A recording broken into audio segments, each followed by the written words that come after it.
Welcome to 10 minute cooking.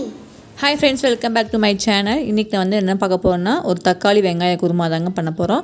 Idli, chapati, dosa சூப்பராக இருக்கும். வாங்க அது எப்படி செய்யலான்னு பார்க்கலாம் வாங்க. அதுக்கு முன்னாடி என்னோடய சேனல் சப்ஸ்கிரைப் பண்ணாதவங்க மறக்காமல் சப்ஸ்கிரைப் பண்ணி வச்சுக்கோங்க. உங்களோட ஒவ்வொரு சப்ஸ்கிரைபரும் எனக்கு ரொம்ப மோட்டிவேட்டிங்காக இருக்கும். வாங்க வீடியோக்குள்ளே போகலாம். என்ன பொருள்னு பாட்டு வந்துடலாம் வாங்க. சிம்பிளாக பண்ணிடலாங்க.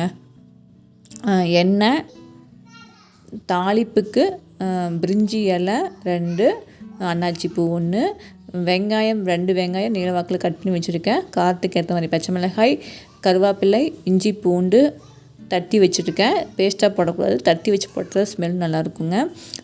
கொத்தமல்லி தழை பொடி கட் பண்ணி வச்சுருக்கேன். புதினா தழை ஒரு 4-5 எடுத்து வச்சுருக்கேங்க. அப்புறம் தக்காளி 3 தக்காளி நல்லா பொடி பொடியாக கட் பண்ணி வச்சுருக்கேன். இது தாளிக்கிறதுக்கு. இது அரைச்சி நம்ம ஊற்றுவோம் பார்த்திங்களா, அந்த பேஸ்ட்டுக்கு தேங்காய் 1/2 கப் 1/2 மூடி எடுத்து வச்சுருக்கேன். பொட்டுக்கடலை 1 டேபிள் ஸ்பூன், கசகசா 1 ஸ்பூன், சோம்பு 1 ஸ்பூன், பட்டை 2 துண்டு எடுத்து வச்சுருக்கேங்க. முந்திரி 4 முந்திரி, கிராம்பு. அவ்வளோதாங்க இது தேவையான பொருட்களே. வாங்க இது எப்படி செய்யலான்னு பார்க்கலாம். குக்கரில் தாளிச்சு விட போகிறேன். எண்ணெய் 2 பிரிஞ்சி இலையும் அன்னாச்சி பூவும் போட்டுக்கலாங்க. பொரிஞ்சு வந்ததுக்கப்புறம் வெங்காயம் 2 வெங்காயம் கட் பண்ணி வச்சுருக்கேன் பார்த்திங்களா, அதையும் நல்லா சேர்த்திக்கலாங்க. வெங்காயம் நல்லா கண்ணாடி பதம்னு சொல்லுவாங்க பார்த்திங்களா, அந்த அளவுக்கு வதக்கிக்கலாம். அதுக்குள்ளே பச்சை மிளகாய் போட்டுக்கலாங்க, கருவேப்பிலை போட்டுக்கலாம். போட்டு நல்லா வதங்கி வரட்டுங்க. வெங்காயம் வதங்கிறதுக்கு உப்பு சேர்த்திக்கலாங்க. சேர்த்துட்டு வெங்காயம் நல்லா வதங்கி வரட்டுங்க. வெங்காயம் நல்லா வதங்கி வந்ததுக்கப்புறம் ஒரு கண்ணாடி பதம்னு சொல்லுவோம் பார்த்திங்களா, அந்த ஸ்டேஜில் வந்ததுக்கப்புறம் தக்காளி நம்ம சேர்த்திக்கலாம். 3 தக்காளி இந்த மாதிரி கட் பண்ணி பொடிப்படியாக கட் பண்ணி வச்சுருக்கேங்க, அதையும் நம்ம சேர்த்திக்கலாங்க. சேர்த்திட்டு தக்காளி வெங்காயம் நல்லா வதங்கி வரட்டுங்க. இஞ்சி பூண்டு தட்டி வச்சோம் பார்த்திங்களா, அதையும் நம்ம சேர்த்திக்கலாங்க. சேர்த்திட்டு நல்லா தக்காளி நல்லா குழஞ்சி வரட்டுங்க. அப்போ தான் குழம்பு டேஸ்ட் நல்லாயிருக்கும். மூடி வச்சுக்கலாம். அதுக்குள்ளே தேங்காய் பேஸ்ட்டு அரைச்சி வச்சுக்கலாங்க. தேங்காய் நான் 2 கைப்பிடியும் எடுத்து வச்சுருக்கேன்.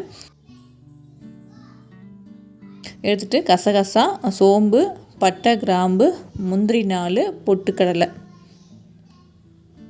அது எல்லாத்தையும் உள்ளே போட்டு அரைச்சிக்கலாங்க. கொஞ்சமாக தண்ணி ஊற்றி அரைச்சி எடுத்து வச்சுக்கலாம்.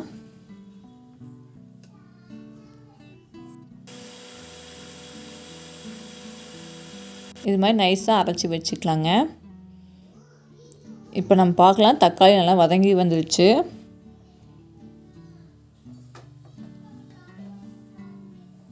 பாருங்கள், இந்த அளவுக்கு நல்லா வதங்கி வந்துருச்சு. இன்னும் கொஞ்சம் நல்லா வதங்கட்டுங்க.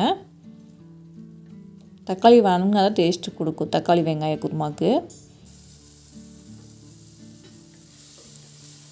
இது மாதிரி கொத்தி விட்டுக்குங்க. தக்காளி நல்லா குழஞ்சி வந்துடனே அதுக்கு கொஞ்சமாக மஞ்சத்தூள் 2 ஸ்பூன், இந்த ஸ்பூனில் 2 ஸ்பூன் நான் கொத்தமல்லி பொடியும் போட்டிருக்கேன். கரம் மசாலா 1/2 ஸ்பூன் போட்டிருக்கேங்க. போட்டு நம்ம நல்லா கிளறி விட்டுக்கலாம். கிளறி விட்டதுக்கப்புறம் நம்ம அரைச்சி வச்ச பேஸ்ட் இருக்குது பார்த்திங்களா, நம்ம அதே உள்ளே சேர்த்திக்கலாங்க.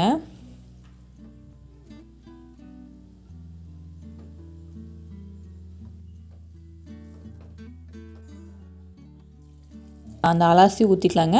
நம்ம தண்ணி குழம்பு எந்த அளவுக்கு திக்னஸ் வேணுமோ, நம்ம பொட்டுக்கடலையும் முந்திரி போட்டிருக்கோம் அப்படிங்கிறனால குழம்பு திக்னஸ் கொடுக்குங்க. அதனால் தேங்காய் இதெல்லாம் அரைச்சி ஊற்றிக்கணும், குழம்பு திக்னஸ் கொடுக்கும். அதனால் பார்த்து நம்ம தண்ணி எந்த அளவுக்கு வேணுமோ அந்த அளவுக்கு ஊற்றிக்கலாங்க. இப்போ அந்த அளவுக்கு தண்ணி ஊற்றிட்டு உப்பு சேர்த்திக்கலாங்க. உப்பு சேர்த்திட்டு குழம்பு நல்லா கொதித்து வரட்டுங்க. மூடி வச்சிடலாம். குருமா ஒரு பக்கம் ரெடி ஆகிட்டுருக்கு. அதுக்குள்ளே நம்ம இட்லி ஊற்றி வச்சுக்கலாங்க.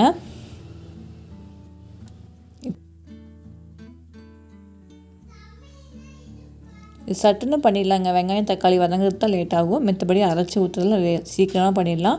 பாருங்கள், இந்த அளவுக்கு குழம்பு ரெடி ஆயிடுச்சுங்க. இந்த அளவுக்கு திக்காக வந்ததுக்கப்புறம் கொத்தமல்லி தலையும் புதினா தலையும் போட்டுக்கலாம். போட்டு நமக்கு குழம்பு எந்த அளவுக்கு திக்னஸ் வேணுமோ பார்த்துட்டு நம்ம அடுப்பு ஆஃப் பண்ணிக்கலாங்க. இந்த அளவுக்கு இந்த திக்னஸ் எனக்கு போதும், அடுப்பு ஆஃப் பண்ணிக்கலாங்க. அவ்வளோதாங்க, ரெடி ஆயிடுச்சு குருமா. சீக்கிரமாக டக்குன்னு பண்ண வேண்டிய குருமாங்க இது. நம்ம எதாக இருந்தாலும் இதுக்குள்ளே கேரட் பீன்ஸ் போட்டு பண்ணலாம், சூப்பராக இருக்குங்க. இது வந்து சிம்பிளாக பண்ணணும் அப்படின்னா வெங்காயம் தக்காளி போட்டு நம்ம அரைச்சி உள்ளே ஊற்றினோம்னா குருமா ரெடி ஆகிடுச்சிங்க. நீங்களும் செஞ்சு பாருங்கள். செஞ்சு பார்த்து கமெண்ட்டில் சொல்லுங்கள். என்னோடய சேனல் உங்களுக்கு பிடிச்சிருக்குன்னு நினைக்கிறேன். இந்த வீடியோ மறக்காமல் என்னோடய சேனல் சப்ஸ்கிரைப் பண்ணிக்கோங்க.